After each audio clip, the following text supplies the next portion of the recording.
Imaginez que demain matin, vous vous réveillez et plus rien ne fonctionne. Pas d'iPhone, pas de ChatGPT, pas de voiture Tesla, les hôpitaux sont en panne, les avions sont cloués au sol, l'économie mondiale à l'arrêt. Vous allez me dire, oui, c'est de la science-fiction, mais non. Il suffit qu'une seule entreprise arrête de fonctionner. Cette entreprise vaut plus de 1400 milliards de dollars. Elle est plus importante qu'Apple dans votre quotidien et pourtant, 99% des personnes ne connaissent même pas son nom. Elle se situe sur une île que la Chine veut envahir par la force, s'il le faut. Mais cette île est aussi sûrement une raison pour laquelle on ne connaît pas encore la Troisième Guerre mondiale.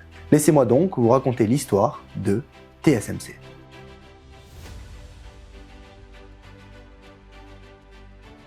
On est en janvier 2026 et pendant que vous regardez cette vidéo, des dizaines de navires de guerre chinois encerclent Taïwan. Ce n'est pas la première fois, ni la 10e, mais à chaque fois, la tension monte d'un cran.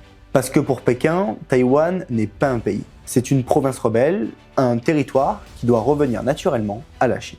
Et Xi Jinping l'a promis, avec ou sans guerre, Taïwan reviendra. Maintenant, les questions se posent tous la même question. Quand? 2027? 2030? Demain?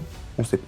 Mais voilà ce que les généraux chinois savent, ce que Xi Jinping sait parfaitement, et ce que vous allez découvrir dans cette vidéo.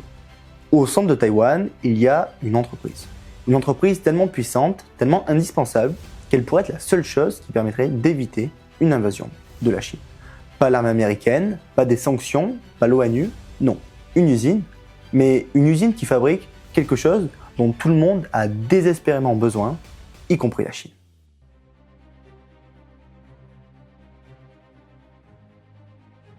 En 1987, Maurice Chang a 56 ans. Il a passé plus de 25 ans dans la Silicon Valley américaine, il est riche, respecté et pourrait prendre une retraite tout à fait tranquille. Au lieu de ça, il rentre à Taïwan avec une idée assez folle. À l'époque, fabriquer une puce électronique coûte des milliards. Seuls des géants comme Intel peuvent réellement se le permettre. Si tu es une petite start-up avec une idée géniale, tant pis, pas d'usine, pas de produit. Mais Maurice Chang voit quelque chose que personne d'autre ne voit. Il se dit, et si on séparait tout? D'un côté, les inventeurs, les génies inventent les puces, et nous, de notre côté, on s'occupe de les fabriquer. Et ses collègues pensent qu'il est complètement fou. Pourquoi des entreprises comme Nvidia, Apple, AMD confieraient leur technologie la plus secrète à une petite entreprise taïwanaise? Mais Chang comprend un truc essentiel. Tout le monde rêve d'innover, mais la réalité c'est que pas grand monde veut s'occuper des usines. Ils fondent alors TSMC, Taiwan Semiconductor Manufacturing Company. Les débuts sont difficiles. Puis Apple commande ses premières puces, puis Nvidia, puis AMD. Et année après année, commande après commande, cette petite entreprise taïwanaise devient l'usine secrète de toute la Silicon Valley. Aujourd'hui, on se rend compte que Maurice Chang n'a pas juste créé une entreprise. Il a créé le robinet de la civilisation moderne. Et aujourd'hui, quelqu'un menace de le fermer.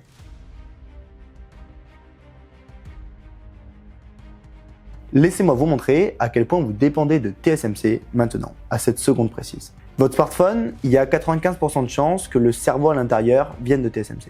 ChatGPT, qui révolutionne le monde, les superordinateurs qui l'entraînent sont fabriqués à la base par des puces de TSMC. Votre ordinateur, votre voiture, votre monde connecté, les serveurs Netflix, les satellites dans l'espace, TSMC. La réalité, c'est que plus de 90% de toutes les puces électroniques avancées de la planète sortent de leurs usines. Oui, 9 sur 10. Retenez bien ce chiffre, 9 sur 10. Pour vous donner quelques chiffres, ils ont gagné un peu moins de 100 milliards en 2024 avec une hausse de plus de 34%. Et la réalité, c'est qu'ils n'ont même pas assez de supply pour suivre la demande. Et vous me voyez venir, là où ça devient vraiment dingue, c'est grâce à l'intelligence artificielle. Aujourd'hui, ça représente environ 14% et l'année prochaine, ça devrait représenter 20%. En 2029, certains experts disent même que ça pourrait représenter plus de la moitié de ce qu'ils fabriquent. Nvidia, typiquement, la boîte à 5 000 milliards de dollars qui fait tourner l'IA mondiale, elle ne fabrique rien, ils conçoivent et ensuite ils appellent TSMC. Apple, exactement pareil, c'était même à la base leur client numéro 1, mais il est vrai que Nvidia a pas mal accéléré ces dernières années et donc sont passés devant eux. Et là, vous commencez à comprendre ce que ça veut dire.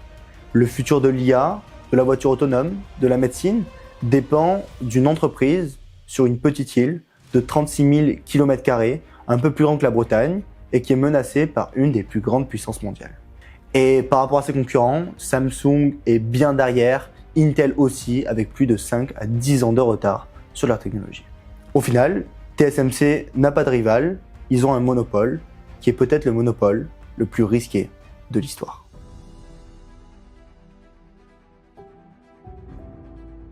Maintenant, pourquoi toute cette puissance est concentrée à Taïwan sur cette petite île que la Chine veut envahir? Et là, bienvenue dans le concept du Silicon Shield, ou le bouclier du silicium. L'idée du Silicon Shield, c'est que si demain la Chine décide d'envahir Taïwan, TSMC s'arrête. Et si TSMC s'arrête, le monde entier s'effondre. Pas dans 6 mois, pas dans 12 mois, non, immédiatement. Plus de nouveaux iPhones, plus de puces pour l'IA, plus de processeurs pour les data centers, plus de composants pour les voitures, les prix explosent, les chaînes de production s'arrêtent, des millions d'emplois disparaissent. Et le plus fou, c'est que la Chine elle-même serait détruite. Parce que devinez d'où viennent les iPhones, majoritairement de la Chine, avec des puces de TSMC.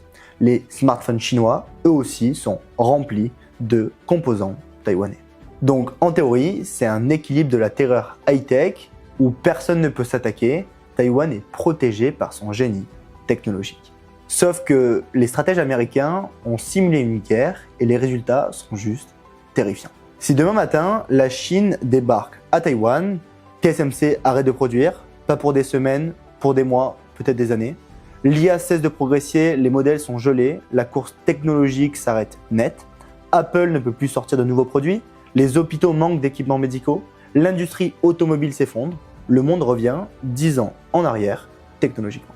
Un seul missile sur une seule usine et c'est tout le 21e siècle qui déraille. Et c'est ça le problème. TSMC n'est pas uniquement un monopole, c'est un point de défaillance unique pour toute la civilisation moderne. On a mis tous nos œufs dans le même panier, sauf que ce panier, on l'a mis sur une poudrière.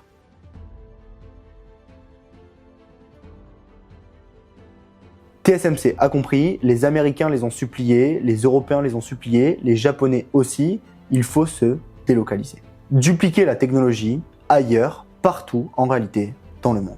Alors TSMC construit, et ils construisent partout dans le monde. Arizona, désert américain, TSMC est en train d'ouvrir des usines gigantesques en plein désert. Des milliards de dollars sont investis et l'objectif est clair, que TSMC puisse produire ses puces sur le sol américain. Mais il y a un problème. Recréer la magie d'un TSMC, c'est pas comme ouvrir un McDonald's. Ça prend 5 ans, des milliards investis dans les usines et des centaines, voire des milliers d'ingénieurs taïwanais qu'il faut faire venir aux États-Unis. Les premières puces américaines devraient donc arriver courant 2026, voire 2027. Japon, Allemagne, TSMC y construit aussi des usines. Même combat, des années de délai, mais surtout, ces usines ne peuvent pas fabriquer ces puces les plus avancées possibles. Celle pour l'automobile, l'industrie, ok, mais celle pour l'IA, non, ça reste à Taïwan. Et vous voulez savoir le plus pervers, c'est que pendant que TSMC est en train de construire partout pour rassurer le monde, ils sont aussi en train d'investir massivement à Taïwan. Qu'est-ce qu'ils font à Taïwan? Ils comptent doubler leur capacité sur l'île d'ici 2028. Typiquement, en 2026, il est prévu qu'ils mettent 52 milliards de dollars pour agrandir leurs usines taïwanaises. Vous voyez le problème, on essaye de réduire le risque tout en l'augmentant en même temps. Et maintenant, écoutez ce paradoxal final. Si TSMC arrive à reproduire toute sa technologie aux États-Unis, si l'Amérique devient autonome, si le Japon et l'Europe ont leurs propres usines, alors Taïwan perd tout simplement sa valeur.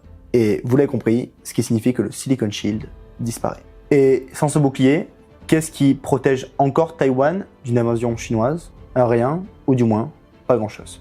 On serait donc en train de sauver la technologie en condamnant Taïwan.